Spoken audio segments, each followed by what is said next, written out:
Hello students, मैं नितिन आर्य। आज हम डिस्कस करने वाले हैं बहुत ही important topic, correlation. Let us define correlation. Correlation is a statistical relation between two or more variables. In a bivariate distribution, if both the variables are related in such a way that change in one variable results a change in other variable, then the variable are said to be correlated. जो change है वो positive और negative दोनों direction में हो सकता है. Let me explain. हमारे पास कोई भी डेटा है, मान लीजिए यील्ड्स ऑफ वीट और राइस.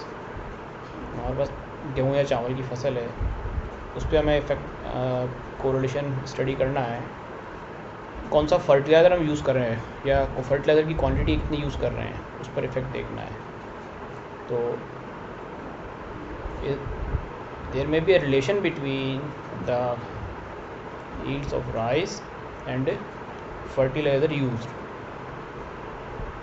इसमें अगर एक फैक्टर और इंक्लूड कर दें हम पेस्टिसाइड कौन सा यूज़ कर रहे हैं, कितना यूज़ कर रहे हैं, वो भी एक फैक्टर हो सकता है जो उसको क्वांटिटी को इफ़ेक्ट कर सकता है राइस या वीट की. फर्दर एक फैक्टर और इंक्लूड कर सकते हैं. अगर हम रेनफॉल को इंक्लूड कर लें तो रेनफॉल और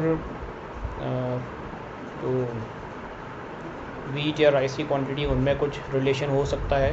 देयर में भी some positive relation. That means positive in sense है दोनों रेनफॉल ज़्यादा होने से प्रोडक्शन बढ़ेगा, राइट.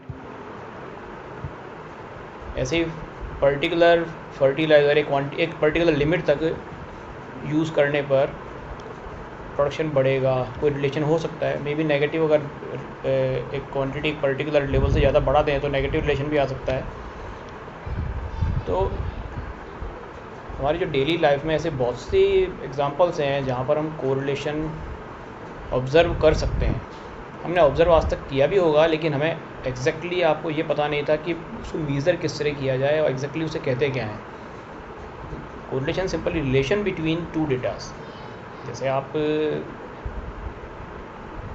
स्टडी आवर्स और आपके मार्क्स में अगर ऑब्ज़र्व करें कि आप जितने ज़्यादा स्टडी करेंगे उतने ज़्यादा आपके मार्क्स आएंगे, तो ऐसा कुछ रिलेशन हो सकता है. जितने ज़्यादा आप मैथ्स में स्टडी करेंगे उतने ज़्यादा आपके मैथमेटिक्स में मार्क्स आएंगे. कुछ और पॉइंट डिस्कस करते हैं. Correlation analysis statistical technique by which we can determine the degree of relationship between two और मोर वेरिएबल्स. यहाँ हमने देखे दो या दो से ज़्यादा वेरिएबल्स भी हो सकते हैं. Degree of relationship, that means किस एक्सटेंट तक रिलेशनशिप है.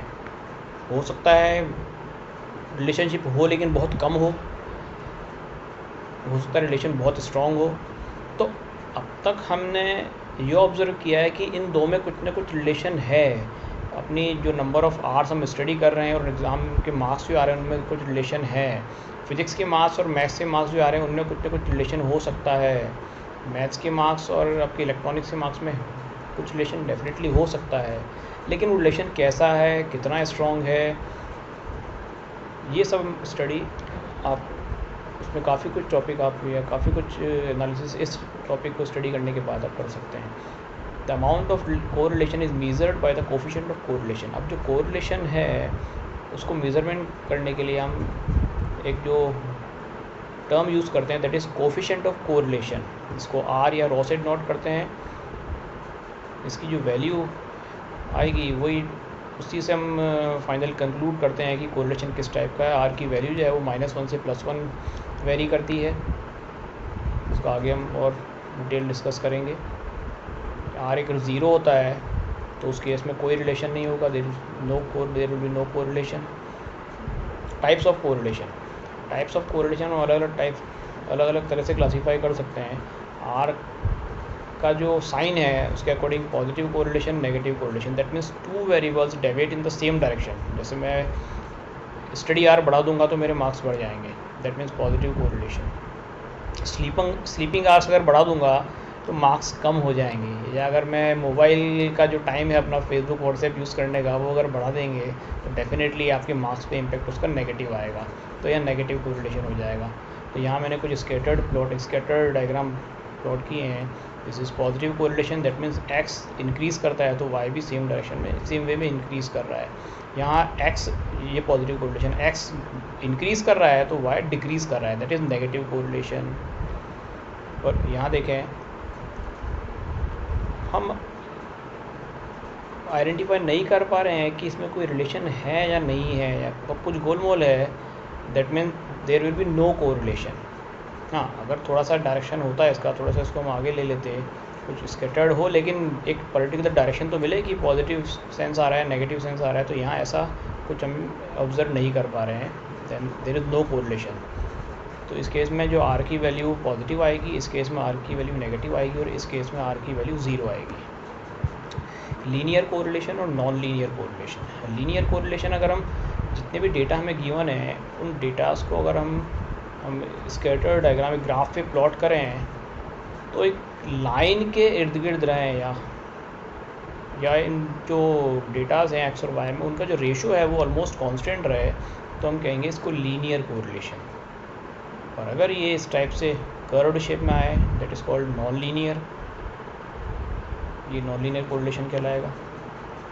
तो स्कैटर डायग्राम जो लीनियर वे में आएगा या नॉन लीनियर वे में आएगा, या कर्वी लीनियर भी कहते हैं नॉन लीनियर को, इससे हमने दो तरह से क्लासीफाई कर दिया। फर्दर कुछ और तरीके हैं क्लासीफाई करने के, simple correlation, multiple correlation, partial correlation. What is simple?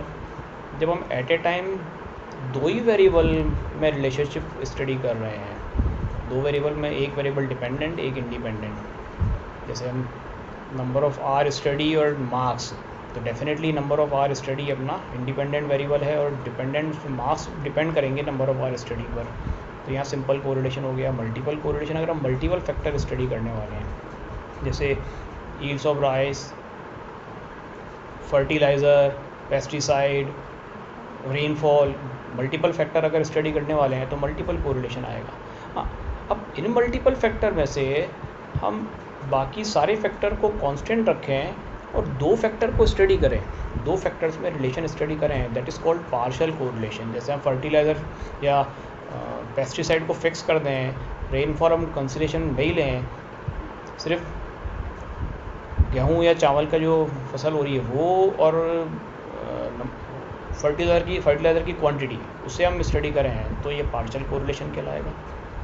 तो यहाँ हमने कुछ अलग अलग टाइप की ग्राफ प्लॉट किए हैं। r = 1, r = 1 ये परफेक्ट पॉजिटिव कोरिलेशन कहलाता है। r अगर -1 है तो ये परफेक्ट नेगेटिव कोरिलेशन कहलाता है। r 0 है तो नो कोरिलेशन। तो अब यहाँ फर्दर हम इस पूरे ये जो पूरा स्पान है 0 to 1 और -1 to 0, इससे फर्दर हम कुछ पार्ट में डिवाइड कर देते हैं। हायर डिग्री पॉजिटिव कोरिलेशन या हाईली पॉजिटिव कोरिलेशन, 0.75 से 1 का जो रिलेशन है इसको हम हाईली पॉजिटिव कहते हैं, और -0.75 से -1 का जो रेशो है उसे हम, जो रिलेशन r है उसे हम हाईली नेगेटिव कहते हैं। तो यहाँ पर r -0.8 तो हाईली नेगेटिव हो गया, और r 0.8 है, देखिए स्कैटर्ड बहुत कम है तो यहाँ पर 0.8 हो गया। ऐसी सिचुएशन दोस्तों बहुत कम आती है, r = 1 और r = -1, ये आइडियल सिचुएशन है। तो ऐसा अगर है तो हमें कुछ करने की ज़रूरत नहीं है, सीधा सीधा बिल्कुल स्ट्रेट लाइन बन गई तो परफेक्ट रिलेशन आ गया उसमें। तो r 0.3 है तो ये लोअर डिग्री पॉजिटिव रिलेशन है, r -0.3 है तो लोअर डिग्री नेगेटिव है। अगर हम 0.5 ले लें तो मॉडरेट रिलेशन आ जाएगा, मीडियम लेवल का रिलेशन है पॉजिटिव, और -0.5 ले लें तो मीडियम लेवल का नेगेटिव आ जाएगा। तो ये r 0 जो है वो एब्सेंस ऑफ कोरिलेशन है। ये कोरिलेशन कोफिशिएंट का फॉर्मूला है, r is covariance XY upon sigma x sigma y है। यहाँ COV है covariance x, y, and sigma is standard deviation x and sigma y is standard deviation y।